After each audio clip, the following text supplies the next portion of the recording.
Hi అండి, అందరికీ నమస్తే. అందరూ ఎలా ఉన్నారు? నేనైతే బాగున్నాను. మీరు ఎలా ఉన్నారో కామెంట్లో చెప్పేసేయండి. ఈరోజు ఏంటంటే మీకు ఒక కిచెన్కి యూజ్ఫుల్ అయ్యేవి ఒక 12-13 టిప్స్ అనేవి మీకు చెప్తాను. సో అవనేవి ప్రతి కిచెన్కి కూడా చాలా బాగా మంచిగా యూజ్ఫుల్ అవుతాయి. క్లీనింగ్ సెక్షన్కైనా లేదంటే మనం పనులు అనేవి త్వరగా అవ్వటానికైనా. సో ఆ టిప్స్ ఏంటో మీరు ఇప్పుడు చూసేసేయండి. సో అంతకన్నా ముందు ఏంటంటే మన ఛానల్ని ఎవరైనా ఫస్ట్ టైం చూస్తే తప్పకుండా సబ్స్క్రైబ్ చేసుకొని పక్కనే ఉన్న బెల్ బటన్ ట్యాప్ చేయండి. అలాగే ఈ టిప్స్ అన్నీ కూడా మీకు నచ్చినట్టయితే తప్పకుండా లైక్ చేయండి అబ్బా. లైక్ చేయడం మాత్రం మర్చిపోవద్దు. సో ఇంతే, లైక్ చేసి ఇంకా కొత్త వాళ్ళు అయితే మన ఛానల్ సబ్స్క్రైబ్ చేసుకోండి. సో ఆ టిప్స్ ఏంటో మీకు ఇంకా చూపించేస్తాను, చూసేయండి సుత్తి లేకుండా సూటిగా. హాయ్ అండి, నేను చెప్పే ఫస్ట్ టిప్ ఏంటంటే మనం అల్లం వెల్లుల్లిపాయలు పేస్ట్ కోసం కానీ కూరల్లో కానీ దేనికైనా వాడతాం కదా. సో ముందు మనం అల్లాన్ని శుభ్రంగా వాష్ చేసుకొని దానిపైన ఉన్న పొట్టుని ఇలా స్పూన్ సహాయంతో మనం తీసినట్టయితే మనకి ఎక్కడా కూడా వేస్ట్ అనేది పోదనమాట. అల్లంపై ఉన్న పొట్టు అనేది ఎక్కువ వేస్ట్ అవ్వదు. అలాగే ఆ పొట్టుని మనం పారేయకుండా శుభ్రంగా ముందుగానే వాష్ చేసుకుంటాం కాబట్టి దాన్ని కొంచెం మనం ఎండలో పెట్టి ఎండబెట్టుకుంటే మనం టీ పౌడర్లో కలుపుకుంటే మనకి ఆ ఫ్లేవర్ అనేది టీ ఫ్లేవర్ అనేది బాగుంటుంది, అల్లం చాయ్ లాగా.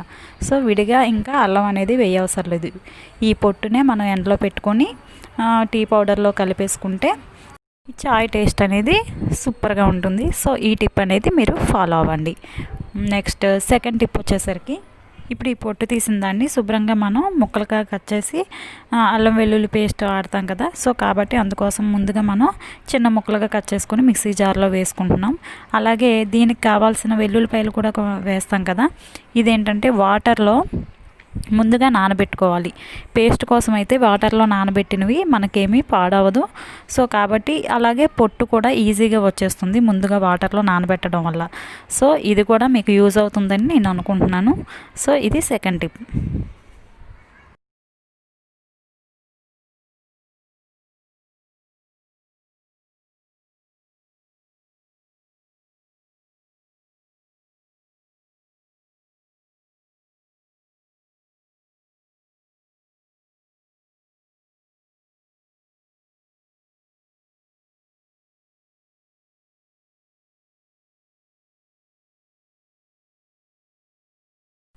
ఈ అల్లం వెల్లుల్లి పేస్ట్ అనేది మధ్య మధ్యలో మనం కొంచెం కొంచెం వాటర్ పోసుకుంటూ మనకు కావాల్సిన విధంగా పేస్ట్ లాగా మనం మిక్సీ పట్టుకోవాలి.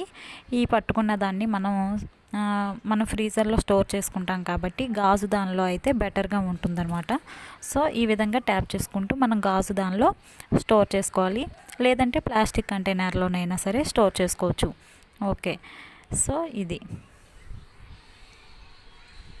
ఇంకా ఇక్కడ థర్డ్ టిప్ వచ్చేసరికి మనం వెల్లుల్లిపాయలు అనేవి పప్పులో కానీ లేదంటే కూరల్లో కానీ వాడేటప్పుడు ఒకేసారి తీసుకుంటే పని ఈజీగా ఉంటుంది. కాబట్టి ముందుగా మనం ఈ అల్లం వెల్లుల్లి పేస్ట్ కోసం అయితే వాటర్లో వేసుకున్నాం. సో ఇవైతే మనం నిల్వ చేయాలి కదా, స్టోర్ చేసుకోవాలి. కాబట్టి దాన్ని మనం ముందుగా ఎండలో అనేవి ఎండబెట్టుకోవాలి ఈ వెల్లుల్లిపాయలు అనేవి. లేదంటే మనకి వేసవకాలం కాదంటే జస్ట్ ఒకసారి మనం పెనం మీద హీట్ చేసుకున్న దాన్ని మనం ఇలా ఒక కాటన్ క్లాత్ పై వేసి కొంచెం ఇలా ట్యాప్ చేసుకుంటే దానిపై ఉన్న బొట్టు అంతా సులువుగా వచ్చేస్తుంది. మన పని అనేది ఈజీ అవుతుంది అనమాట. ఇలా ట్యాప్ చేయొచ్చు. లేదంటే మనకి టైట్గా ఉన్న బాక్స్ ఏదైనా టైట్గా ఉన్న కంటైనర్లో పెట్టుకొని అటు ఇటు ట్యాప్ చేసినా సరే పొట్టు అనేది సులువుగా పోతుందనమాట. సో ఈ టిప్ కూడా మనకి బాగా యూజ్ అవుతుంది. సో ఇది థర్డ్ టిప్. ఇంకా ఫోర్త్ వన్ వచ్చేసరికి మనం ఎప్పుడు ఒకేలాగా దంచకుండా ఏదైనా ఇలా ఫోర్క్ ఉంటే ఫోర్క్ సహాయంతో జస్ట్ ఇలా మనం ప్రెస్ చేసేసి దాన్ని మనం పోపులో కానీ కూరలో కానీ వేసుకుంటే చాలా బాగుంటుంది. కొంతమంది లాస్ట్లో కూడా కలుపుతారు కదా కూర కలిపినప్పుడు, అలాంటప్పుడు కూడా ఇలా ప్రెస్ చేసి వేసుకుంటే ఫ్లేవర్ అనేది వెల్లుల్లి ఫ్లేవర్ అనేది బాగుంటుంది. ఫిఫ్త్ టిప్ వచ్చేసరికి ఇక్కడ బెండకాయ కర్రీ అనేది చేసేటప్పుడు జిగటగా ఉంటుంది కదా. సో అలా జిగట రాకుండా ఉండాలంటే మనం హై ఫ్లేమ్లో పెట్టుకుని మంటని మూత లేకుండా వేయించుకుంటే జిగురు అనేది ఉండదు. లేదంటే టొమాటో వేసుకొని కూడా మనం వేయించుకోవచ్చు. నెక్స్ట్ టిప్ వచ్చేసరికి మనకి ఆయిల్కి యూజ్ చేస్తాం కదండి, క్యాన్స్ కానీ లేదంటే ప్లాస్టిక్ బాటిల్స్ కానీ అవి యూజ్ చేస్తాం కదా. సో అవనేవి జిడ్డు మనకి పోయి మొత్తం నీట్గా ఉండాలి అంటే ఫస్ట్ మనం ఒక చిన్న బకెట్లో కానీ టబ్లో కానీ దేనిలోనైనా కొంచెం గోరువెచ్చగా ఉండే వాటర్ అనేది తీసుకొని దానిలో కొంచెం మనం సర్ఫ్ వేసుకొని అలాగే కొంచెం లెమన్ అనేది వేసుకుంటే ఆ జిడ్డు పట్టిన మరకలన్నీ కూడా ఈజీగా రిమూవ్ అయిపోతాయి అన్నమాట. సపోజ్ స్టీల్ క్యాన్స్ అయితే ఎక్కువ వేడిగా ఉండాలండి వాటర్ అనేది. అదే ప్లాస్టిక్ కంటైనర్స్ అయితే మాత్రం కొంచెం గోరువెచ్చగా ఉండాలి, లేదంటే ప్లాస్టిక్ అనేది కరుగుతుంది కాబట్టి. సో ప్లాస్టిక్ వాటికి గోరువెచ్చగా ఉండాలి. స్టీల్ క్యాను అటువంటివి అయితే బాగా హాట్ వాటర్ ఉండి దానిలో ఇవన్నీ వేసేసుకొని సోక్ చేసుకోవాలన్నమాట, నానబెట్టుకోవాలి. సో ఇది మనం నైట్ టైం నానబెట్టేసుకుంటే ఉదయానికి అనేది మంచిగా దానికి బాగా జిడ్డు అనేది పేరుకుంటుంది కదా. మనం రోజు డైలీ యూజ్ చేస్తాం కాబట్టి ఆయిల్ క్యాన్స్ బాగా జిడ్డు ఎక్కువగా పట్టి ఉంటాయి కాబట్టి అప్పుడు ఆ వాటర్లోనే, ఆ సర్ఫ్ వాటర్లోనే ఆ వేడిగా అనేవి అవి నెమ్మదిగా రిమూవ్ అయిపోతాయి. సో మనం ఉదయం దాన్ని క్లీన్ చేసేసుకుంటే మన పని అనేది సులువు అవుతుంది. సో ఇది మీకు ఈ టిప్ అనేది అయితే మీకు బాగా యూజ్ అవుతుందండి. ఇదైతే 100% అసలు ఇప్పుడు నేను చెప్పినవన్నీ కూడా నేను ప్రాక్టికల్గా డైలీ చేసుకునేవే. సో ఇది అయితే ఇంకా పర్ఫెక్ట్ అనమాట. సో ఎవరికైనా తెలియకపోతే ఇదైతే ఫాలో అవ్వండి, 100% రిజల్ట్ వస్తుంది. ఇక్కడ మీకు క్లీన్ చేసి కూడా చూపిస్తాను చూడండి. నెక్స్ట్ ఇలా సోక్ చేసిన దాన్ని మనం ఇలా వాష్ చేసేసుకోవాలి మార్నింగ్ అనేది. ఒకసారి మనం దేంతోనైనా క్లీన్ చేసేసుకోవచ్చు. మనము రెగ్యులర్గా వాడే సోప్ అయినా పర్వాలేదు, లేదంటే జెల్ అయినా విమ్ జెల్, విమ్ డ్రాప్లు అలాంటివి ఏవైనా సరే దీంతో మనం శుభ్రంగా ఇలా తోమేసుకోవాలి. తోముకున్న దాన్ని మనం ఒకసారి జస్ట్ ఎండబెట్టేసుకుంటే ఇంకా కొంచెం కూడా ఆయిల్ అనేది ఉంది అన్నట్టు అసలు తెలియదండి. సో ఇదైతే 100% పక్కా నాది హామీ.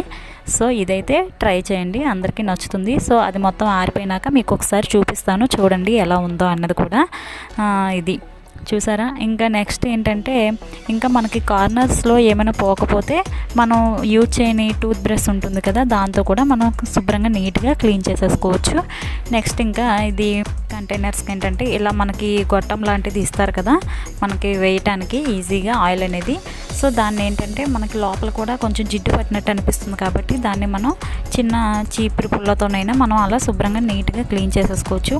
లేదంటే ఈ మధ్య మనం స్టోర్స్లో కూడా వాటికి విడిగా అనేవి దొరుకుతున్నాయి, అలాంటి బ్రష్తోనైనా మనం క్లీన్ చేయొచ్చు అన్నమాట.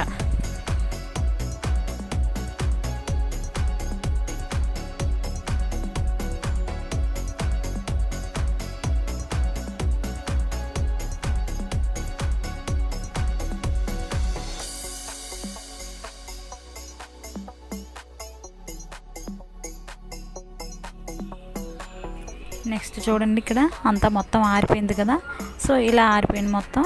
ఇంకా చూడండి ఎక్కడ కూడా కొంచెం కూడా ఆయిల్ జిడ్డు అన్నది కనిపించదు, మీరే చూస్తున్నారు కదా. సో నెక్స్ట్ ఈ బాక్స్ వచ్చేసరికి ఏంటంటే మనం ఏదైనా సరే కింద అనేది క్యాన్ కానీ బాటిల్ కానీ ఏదైనా ప్లాస్టిక్ అయినా స్టీల్ అయినా వాడేటప్పుడు కింద మనం టైట్గా ఉన్న బాక్స్ కానీ ప్లేట్ కానీ పెట్టుకుంటే ఆయిల్ లీకేజ్ అనేది ఉండదు, దానికి అంటిపెట్టుకొని ఉంటుంది కాబట్టి. సో ఈ టిప్ కూడా మనకి యూజ్ అవుతుంది. సో ఫాలో అవ్వండి. సో నేను ఇక్కడ పెట్టి చూపిస్తున్నాను చూడండి, టైట్గా ఉంటుంది, మనకైతే పడదు. సో ఇది నెక్స్ట్ టిప్ చూద్దాం. 7th టిప్ వచ్చేసరికి సేమ్ ఇందాక వాటర్ చెప్పాను కదా, ఆయిల్ క్యాన్స్ క్లీన్ చేసేటప్పుడు మీరు చూసే ఉంటారు, దానిలో కొంచెం ఒక మగ్గు వాటర్ అనేది పక్కకు తీసాను. అది దేనికోసం అంటే ఇదిగో ఈ కోమ్స్ అనేవి క్లీన్ చేసుకోవటం. సేమ్ అదే ప్రొసీజర్లో ఈ కోమ్స్ మనం ఏవైతే యూజ్ చేస్తామో రెగ్యులర్గా ఇవన్నీ కూడా దువ్వెనలు అన్నీ కూడా ఆ వాటర్లోనే నైట్ అంతా నానబెట్టేసుకోవచ్చు, లేదంటే ఒక 1 అవర్ అయినా సరిపోతుంది, దీనికి అంత టైం అయినా పట్టదు. సో అలా వేసిన దాన్ని మొత్తం ముందుగానే దానికి ఉన్న మన తలలో ఉన్న మురికి కానీ జిడ్డు కానీ దీనికి కూడా అంటుతాయి కాబట్టి దువ్వెనలకు కూడా. సో అవన్నీ ముందు పోతాయి. నెక్స్ట్ ఇంకేమైనా కొంచెం మట్టి లాంటివి ఏమైనా ఉంటే మనం ఇలా యూజ్ చేయని టూత్ బ్రష్తో క్లీన్ చేసేసుకుంటే ఈజీ అయిపోతుంది అన్నమాట మన పని. సో ఈ విధంగా మనకి ఈజీగా క్లీన్ అయిపోతుంది. ఈ టిప్ కూడా మనకి ఇంట్లో రెగ్యులర్గా మనకు యూజ్ అవుతుంది కాబట్టి ఫాలో అవ్వండి. This is a 7th tip. Next ఇక్కడ ఇంకా 8th టిప్ వచ్చేసరికి చూడండి, మా ఎలక్ట్రికల్ కుక్కర్ అనేది కొంచెం మెషీగా అయిపోయిందనమాట. అంటే లోపల కొంచెం బ్లాక్గా వచ్చేసింది. తడితో పెట్టేశాను, అందువల్ల ఆ కుక్కర్ గిన్నెకి ఉన్న తడి అంతా దానికి అంటుకుని ఇలా నల్లగా అయిపోయింది, మాడినట్టుగా. సో దీన్ని నేను ఎలా రిమూవ్ చేస్తానంటే ఎప్పుడు కూడా కోల్గేట్ పేస్ట్ అనేది తీసుకుంటాను. ఈ కోల్గేట్ పేస్ట్ అలాగే కొంచెం బేకింగ్ సోడా, దానిలో కొంచెం లెమన్ అనేది అద్దుకుని యూజ్ చేయిందైనా పర్వాలేదు, యూజ్ చేసేదైనా నో ప్రాబ్లం. కొంచెం దాన్ని మనం వంట సోడాలో అద్దుకుని దీన్ని ఒకసారి మనం రుద్దుకొని ఒక 5 మినిట్స్ అనేది దానికి రెస్ట్ ఇచ్చేయాలండి. ఇలా 5 మినిట్స్ రెస్ట్ ఇచ్చేస్తే ఈలోగా ఆ బేకింగ్ సోడా అన్నది దానికి వర్క్ అవుతుంది. సో ఇలా వర్క్ అయిన దాన్ని నెక్స్ట్ ఏంటంటే దీన్ని ఒకసారి ఒక క్లాత్తో తుడిసేసుకున్నాక పేస్ట్ కూడా చూడండి, ఇక్కడ మనకు సగం అన్నది క్లీన్ అయిపోయింది, ఇందాక చూసిన దానికి ఇప్పుడు చూసిన దానికి. నెక్స్ట్ ఇక్కడ ఏంటంటే కొంచెం మనం ఇంకా పాడైన పాత బ్రష్ మీద కొంచెం పేస్ట్ అనేది, చెప్పాను కదా ఏ పేస్ట్ అయితే మనకు తెలియదు, కానీ నేనైతే ఎక్కువగా ఇటువంటి ఏ క్లీనింగ్ సెక్షన్కైనా నేనైతే ఏంటంటే కోల్గేట్ పేస్ట్ అనేది వాడతాను. సో అది అనేది ఇక్కడ బ్రష్ మీద వేసుకొని జస్ట్ మనం పొల్లు ఎలా తోముతామో ఈ కుక్కర్ను కూడా అలాగే తోముతున్నాను అనమాట. ఆ తోమేసి ఒక జస్ట్ 5 మినిట్స్ ఉంచుకొని మనం తడి క్లాత్ అనేది ఒక క్లాత్ అనేది కొంచెం తడి చేసుకొని దాన్నంతా కూడా మనం క్లీన్ చేసేసుకోవాలి, అంటే తుడి చేసుకోవాలి. సో వాటర్తో కడిగే వస్తువులు ఏవైనా సరే, సో కాబట్టి ఇలా వాటర్ అనేది లోపలికి వెళ్ళకుండా జాగ్రత్తగా తక్కువ వాటర్తో ఇలా తుడిసేసుకొని ఆ తర్వాత పొడి క్లాత్తో తుడిసేసుకుంటే చూడండి మొత్తం కూడా నీట్గా అయిపోయింది కదా. మరి మొత్తం పోకపోయినా మనకు అనేది చూడటానికి అసహ్యంగా అయితే ఉండదు. సో ఈ టిప్ కూడా చాలామందికి యూజ్ అవుతుంది, ఈ కుక్కర్ ఉన్న వాళ్ళకి. నెక్స్ట్ అలాగే బయట కూడా ఒకసారి క్లీన్ చేసేసుకుంటే దీని పని అయిపోతుంది. సో ఈ టిప్ కూడా ఫాలో అవ్వండి.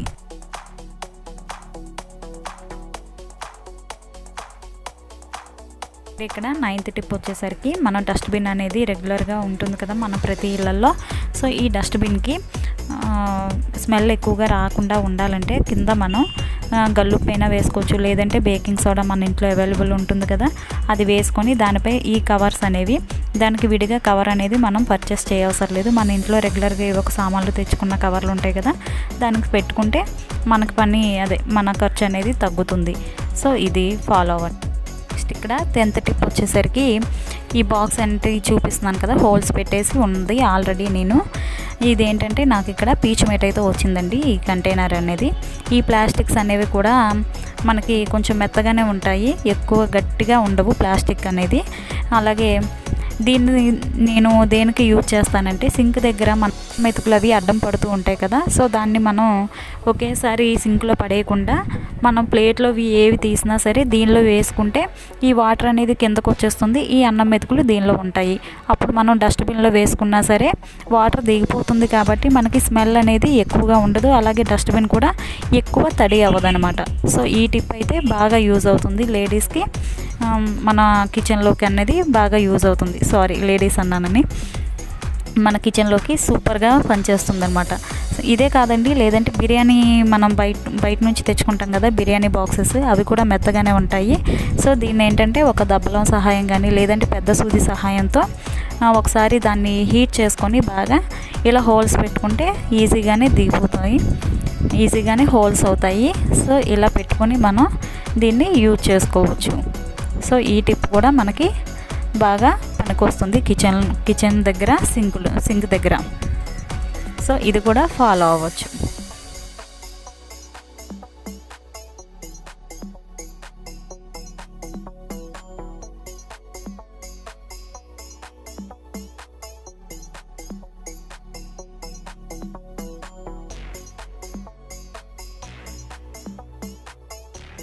11th టిప్ వచ్చేసరికి ఇక్కడ ఏంటంటే మన సింక్ చూడండి ఎలా మెస్సీగా ఉంది కదా. ఇది స్టీల్ సింక్. ఇక్కడ నేను దీన్ని ఎలా క్లీన్ చేస్తానంటే కొంచెం కూడా వాటర్ మార్క్స్, వాటర్ డ్రాప్ లాంటివి ఏది లేకుండా, మచ్చలు ఎక్కువ వాటర్ తుల్లుతూ ఉంటాయి కదా, మనం జస్ట్ హ్యాండ్స్ వాష్ చేసుకున్నా సరే వాటర్ అనేది చుట్టుపక్కల అంతా పడి నీటి మచ్చల్లాగా తెల్లగా కనబడుతూ ఉంటాయి. సో అలా కనబడకుండా ఉండాలంటే నేను ఇక్కడ ఏం యూజ్ చేస్తున్నానంటే కొంచెం నిమ్మ చెక్క తీసుకొని దానిలో ఏంటంటే ఇది మనం దేవుడి సామాను క్లీన్ చేసుకుంటాం కదా పితంబరి, దాంతో ఈ మొత్తం ఈ ట్యాప్ కానీ లేదా ఈ ట్యాప్ సింక్ వెనకమాల ఉన్న ఆ బ్లాక్ టైల్స్ వరకు దీంతోనే క్లీన్ చేస్తాను. పైన ఉన్న వైట్ టైల్స్ వచ్చేసరికి మళ్ళీ అది వేరేగా క్లీన్ చేస్తాను. మళ్ళీ వైట్ టైల్స్ మీద ఈ పితంబరి అనేది యూజ్ చేస్తే మళ్ళీ పింక్ కలర్లో వేరేగా కనబడుతుంది కలర్ అనేది. సో కాబట్టి ముందు ఈ ట్యాప్స్, ఆ బ్లాక్ కలర్లో ఉన్న టైల్స్, నెక్స్ట్ ఇక్కడ ఈ సింక్, ఇదంతా కూడా ముందు నేను దీంతో మొత్తం క్లీన్ చేసేసి ఒక 2 minutes జస్ట్ అలా వదిలేస్తాను. అంటే ఏమైనా వాటర్ మార్కులు అనేవి పోతాయని. ఇవి వదిలేసినాక శుభ్రంగా క్లీన్ చేసినాక చూపిస్తాను చూడండి ఎలా ఉంటుందో. నీట్ ఇక్కడ మొత్తం కూడా ఇలాగా ఈ వాటర్తో మొత్తం క్లీన్ చేసేసుకోవాలి. చూడండి క్లీన్ చేసేటప్పుడే మనకి ఆ షైనింగ్ అనేది కనబడుతుంది కదా. ఇలా చాలా షైనింగ్ వస్తుందండి పీతాంబరితో. మన సోప్తో క్లీన్ చేసే కన్నా ఇలా క్లీన్ చేస్తే చాలా నీట్గా ఎక్కడ మచ్చలు అనేవి లేకుండా కనబడుతుంది.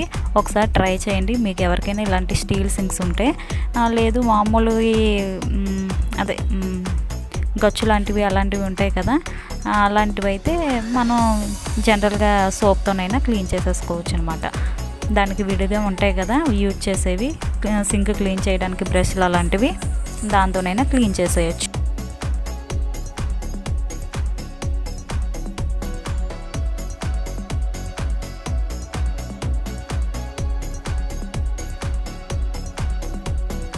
ఇంకా ఇది మొత్తం ఇలా వాటర్తో క్లీన్ చేసేసినాక ఒక పొడి క్లాత్ తీసుకొని ఈ టైల్స్, ఈ ట్యాప్, అలాగే ఈ సింక్ కూడా మొత్తం తుడిచేసుకోవాలి. ఇలా తుడిచేసుకుంటే ఎప్పుడు మనం యూజ్ చేసుకున్న తర్వాత అదే గిన్నెలు అవి తోమేసుకున్న తర్వాత ఇలా క్లాత్తో తుడిచేసుకుంటే మనకి నీటి మచ్చలు అనేవి కనిపించవన్నమాట. చాలా నీట్గా కనిపిస్తుంది. చూడండి షైనింగ్ కూడా ఎలా వస్తుందో. సో ఈ టిప్ కూడా మనకి కిచెన్లో చాలా బాగా యూజ్ అవుతుంది. తప్పకుండా ఫాలో అవ్వండి.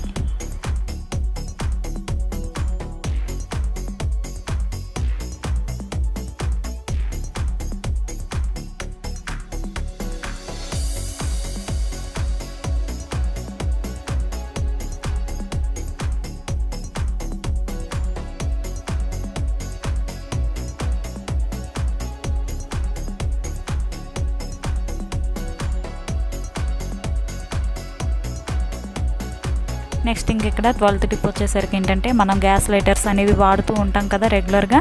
సో ఈ గ్యాస్ లైటర్స్ మనం కంగారులో ఒక్కోసారి మనం ఏ చేత్తో పడితే ఆ చేత్తో అంటుకుంటూ ఉంటాము. సో దానికి కూడా ఆ మచ్చలు అనేవి అంటుకుంటాయి. దీనికి కూడా నేను ఫాలో అయ్యే టిప్ ఏంటంటే ఇక్కడ కోల్గేట్ పేస్ట్ అనేది బ్రష్ మీద వేసుకొని దాన్ని కూడా రుద్దుతాను. అలాగే ఒకసారి మొత్తం రుద్దేసిన తర్వాత ఒక 2 minutes దాన్ని అలాగే వదిలేసి ఇంకా ఇలాంటివి ఏమైనా సరే ఎలక్ట్రిక్ వస్తువులు కానీ ఇటువంటివి కానీ మనం వాటర్తో కడగలేం కదా. సో ఒక తడి క్లాత్ తీసుకొని దాన్ని మొత్తం శుభ్రంగా తుడిచేసుకోవాలి. ఆ తర్వాత మళ్ళీ పొడి క్లాత్తో నీట్గా ఒకసారి తుడిచేసుకుంటే ఇంకా మనకి చాలా షైనింగ్గా కనబడుతుంది. సో ఇక్కడ చూస్తున్నారు కదా, ఆ విధంగా చాలా బాగుంటుందన్నమాట. సో ఈ టిప్ కూడా మనకి చాలా బాగా యూజ్ఫుల్ అవుతుందని అనుకుంటున్నాను. సో ఇవండి మన కిచెన్కి ఉపయోగపడే ఈ టిప్స్. ఇవి అందరికీ కూడా బాగా యూజ్ అవుతాయని నేను అనుకుంటున్నాను. సో ఈ టిప్స్ అన్నీ కూడా మీరు కూడా మంచిగా ఫాలో అయ్యి మన ఛానల్ కూడా ఫాలో అవుతారని కోరుకుంటున్నాను. సో ఇది మనకు ఎవరికైనా నచ్చినట్టయితే తప్పకుండా లైక్ చేయండి. లైక్ చేయడం మాత్రం మర్చిపోవద్దు. అలాగే మీ ఫ్యామిలీ ఫ్రెండ్స్కి అందరికీ షేర్ చేసి సబ్స్క్రైబ్ చేసుకోవడం మాత్రం మర్చిపోవద్దు. సబ్స్క్రైబ్ చేసుకుని పక్కనే ఉన్న బెల్ బటన్ని ట్యాప్ చేయండి. For watching. Last tip is a funny tip. ఇదేంటంటే రొయ్యలు ఎక్కువగా తెచ్చుకునేటప్పుడు స్టోర్ చేసుకోవాలంటే ఇంట్లో నలుగురు ఉండేటప్పుడు వాటి తలకాయలు అనేవి మనం తీసేసుకుంటే పని అనేది సులువుగా అయిపోతుంది. Okay, thank you.